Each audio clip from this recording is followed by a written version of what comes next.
Tu crois aux coïncidences? Moi aussi, avant. Mais certaines coïncidences sont des doigts pointés vers une vérité que ton cerveau refuse d'enregistrer. Personne n'en parle, mais la vérité, c'est que certains objets absorbent plus que leur propre histoire. L'histoire commence avec un déménagement. Tu viens d'emménager dans une vieille maison de famille. Dans le tiroir d'un bureau Louis XV, tu trouves une lettre. Elle est datée d'hier, elle est signée de ton nom. Elle commence par « Si tu lis ceci, c'est que j'ai échoué à te prévenir ». Le style est exactement le tien, l'éthique de langage, l'écriture. C'est une lettre d'adieu parlant d'une décision irrévocable prise ce soir. Tu laisses tomber le papier, ton cœur bat fort. Tu es seul, dans la maison. Tu n'as rien écrit de tel. Tu passes la journée à rationaliser. Confusion. Erreur de destinataire. Mais c'est ta signature. Le soir, la panique monte. Tu vérifies tes tiroirs, tes poubelles. Rien. Tu te couches tôt, épuisé par cette bizarrerie. Le lendemain matin, tu te réveilles, la journée semble normale. Tu ouvres ce même tiroir pour y ranger tes clés. La lettre est là.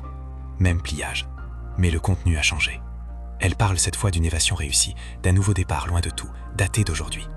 Et elle se termine par « Ne t'inquiète pas pour l'autre moi, il s'en sortira toujours ».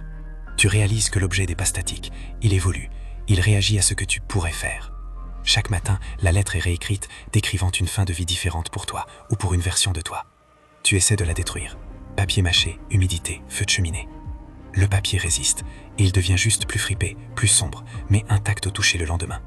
Tu te sens surveillé par un futur alternatif qui essaie de se matérialiser à travers ce parchemin.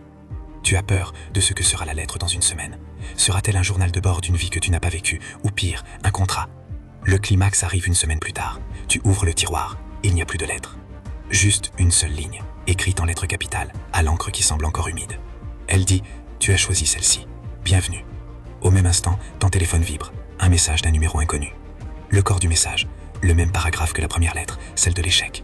Mais au lieu de ta signature, il y a la tienne, barrée d'un sel violent. Tu réalises que l'objet n'a pas prédit l'avenir, il l'a résolu en éliminant les possibilités non désirées et en te forçant à vivre le scénario qu'il jugeait le moins chaotique. Ce n'est pas une lettre d'adieu, c'est un ordre de marche. Si cette version de toi a choisi l'évasion, qu'est-il arrivé à la version qui devait mourir? Si cette histoire te glace, montre-le en likant et en t'abonnant, parce que ce bureau est toujours là. Tu regardes ton reflet dans la vitre du bureau. Ton image cligne. Mais ce n'est pas ton reflet qui a cligné. C'était la lettre qui attendait sa prochaine réécriture. Laquelle choisiras-tu quand elle reviendra?